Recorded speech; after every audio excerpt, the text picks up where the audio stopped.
This is the legend of Sedna. Sedna was beautiful. Her skin was walnut brown. Her long black hair swept down to the bottom of her legs, and she wore a choker collar made of the finest bone from reindeer. There were lots of animals at the time, and her father made sure she wanted for nothing. She had pelts from otter. She had pelts from reindeer. She had pelts even from wolves. What she did not have, however, was a handsome husband. Now, people came from far and wide, and they admired her beauty, but she never quite found the one who had the spark. And so she said that unless she ever found the person she loved more than she loved herself, she would never marry. Well, be careful when you say things like that in a story. For no sooner had she uttered those words than a week later, there came into the camp a fine specimen of man. He had streaked back his hair full of berries, and he walked up to her, bearing with him a fine white spear, and he asked if he could court her, and she said, "Well, sure."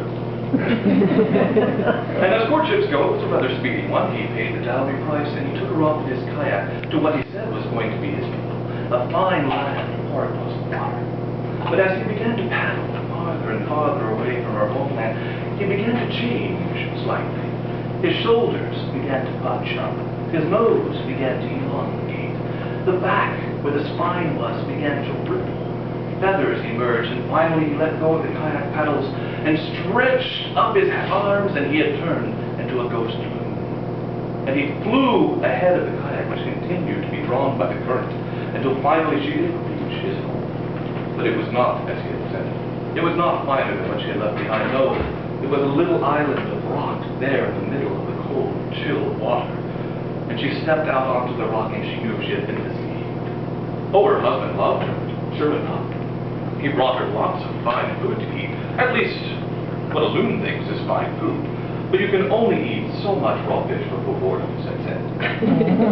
And so Sedna knelt there in the middle of the rock, and she began to pray to the Great Spirit. She prayed that a vision would be sent to her father, so that he would find out how she had been deceived, and that he would come and rescue her. And sure enough, the Great Spirit took pity upon her and sent the vision to her father, who immediately jumped into his own kayak and began to row. And he rowed out to where that rock was, and luckily the loon husband was nowhere to be found.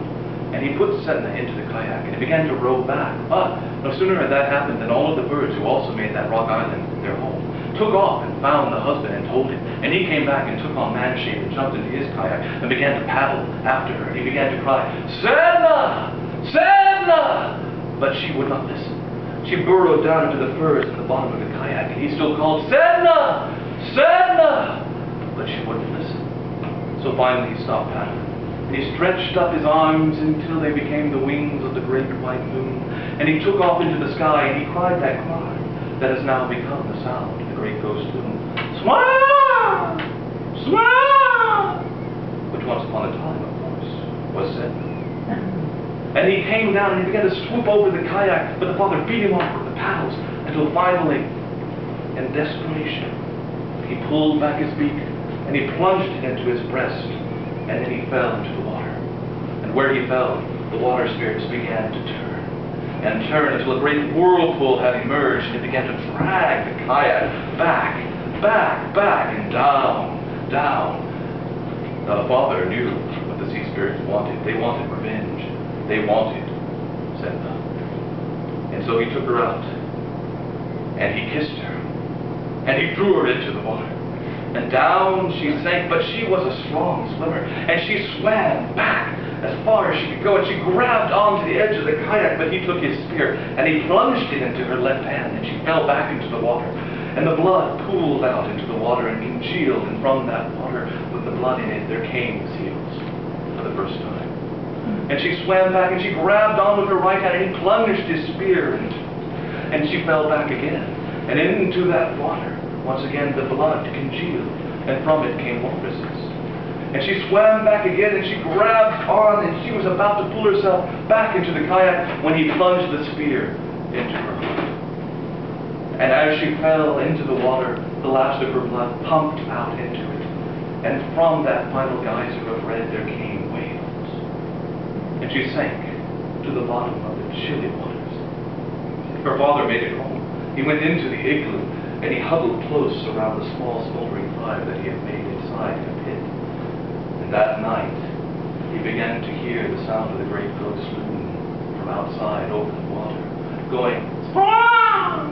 Squawk!" And the water began to churn and turn and began to go back and come forward and go back and come forward until finally it made one last sweep. And as it came up over the igloo, it looked just like the wing of a great white loon. And down it fell and swept away the igloo and the father into the depths of the ocean, where Setna welcomed him with cold arms. And so there she sits even to this day. And sometimes from her great bleeding wounds, she will release a seal, or a walrus, or a whale. And if she's feeling particularly happy, she'll let somebody take one home for dinner. But if she's not, she'll pull that hunter down, down, down into her cold embrace, where those hunters still wait today, and comb her long black hair, for her hands are far too sore.